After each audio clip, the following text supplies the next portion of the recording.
So yet again, it's really important to have water when you come to the wall. As I said, it's 37 degrees, and if I'm going to get to Mongolia, I better be, you know, well hydrated. So let's keep going along the wall and hope that I don't get any boiling hot water poured on me by the watchtower. Let's keep going, shall we? The Great Wall attracts some 1 million visitors per year. We've almost come to the end of our Great Wall adventure. The good news is there's a cable car that brings you up here, so you don't have to walk the entire way from the base. The other thing is it's also important to blend in with the locals. I've made sure that I've dressed in a way so that I wouldn't even remotely stand out as a tourist, which I think is really, really important. And going down, we're going to go down on a toboggan, on a slidey little path, you know, jamboree style.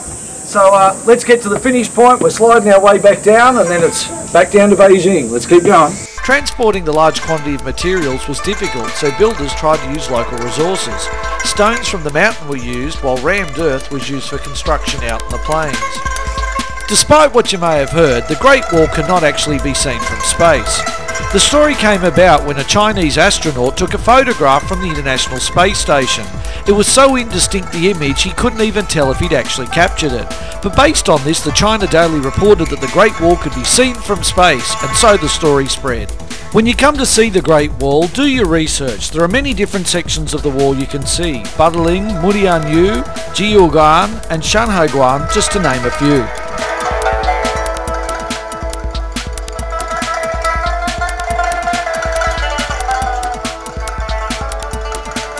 The other tip I'd give you is to bring a good hat, a lot of water, but don't worry, in each of the towers there are heaps of people selling water and even beer to help you along your journey.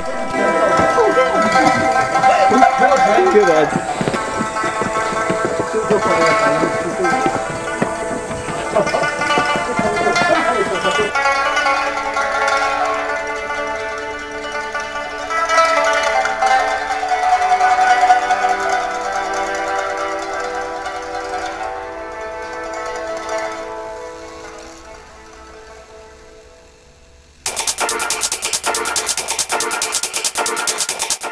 Okay, time for one of those horror travel tip stories.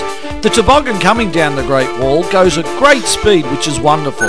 That's not so good if the woman in front of you is a German doing 5 kilometres an hour. There are many ways to go up the wall, but as far as I'm concerned, there's only one way to go down the wall, and that is by toboggan.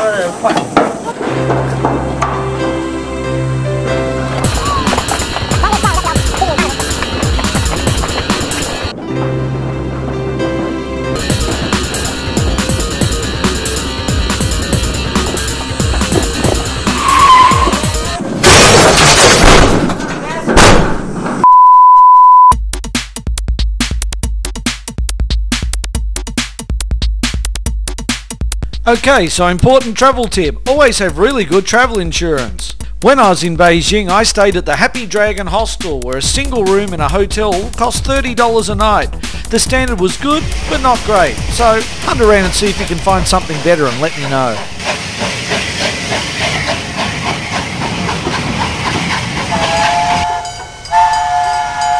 Well, this brings to an end our China adventure, so the next stop is only one place, the Nunham Festival. We're on the train and we're off to Mongolia. So we leave Beijing on the Trans-Siberian Express, which runs 9,000 kilometres approximately from Beijing right through to Moscow.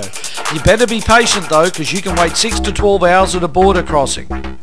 The Trans-Siberian Railway is one of the great journeys of the world, so make sure you get on it, and it's also got a great standard of comfort and luxury. You can get anything from 4 bunk beds, tea, coffee and dining cars.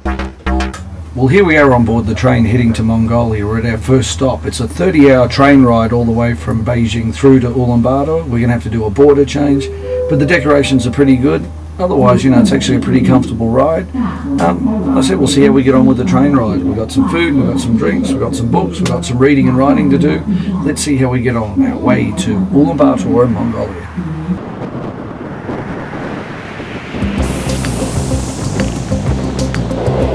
Okay, so while we enjoy the train ride, here's an important tip for you.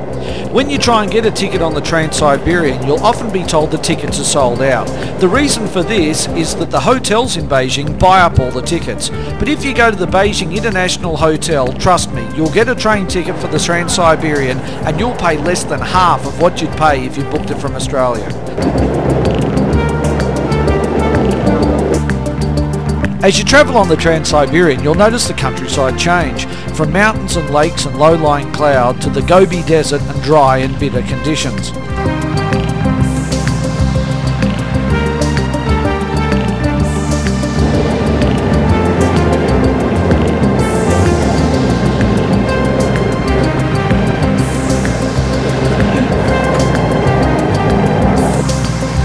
Full-time construction on the Trans-Siberian Railway began in 1891. Before that, there was a very poor transport system. The Trans-Siberian gave a great boost to Siberian agriculture, allowing exports between Russia and Central Europe.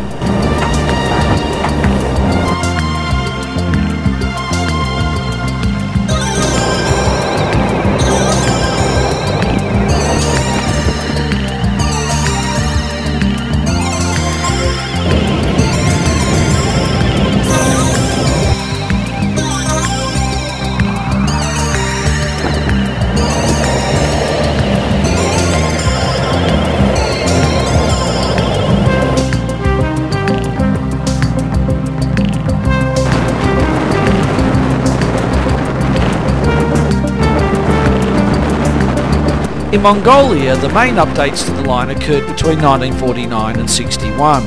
In most of Mongolia it is single track, and in China double track. The gauge is 1,500mm in Mongolia and only 1435 in China, thus the stop at the border to change the gauge of the train.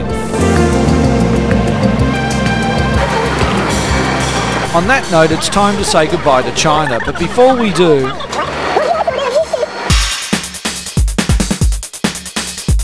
make sure you visit the Forbidden City, the Palace Museum. It's a once-in-a-lifetime opportunity, so don't miss it.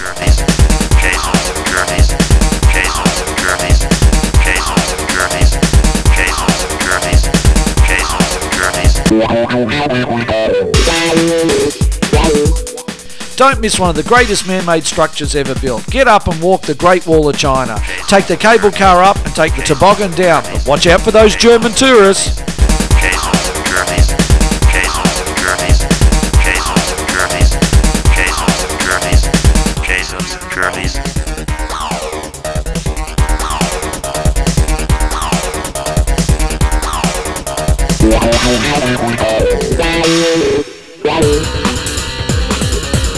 Don't miss one of the great train journeys of the world. The Trans-Siberian Express is not to be missed. But don't forget, get your tickets at the Beijing International Hotel and save yourself half the money. See you next week when we arrive in Mongolia. Go and stay with nomads out in a Gur camp, and don't forget the Nudum Festival. You can't change the past, the future is uncertain. So remember, that's why they call today the present. Until next time everyone, this is Jason for Jason's Journey. See you soon.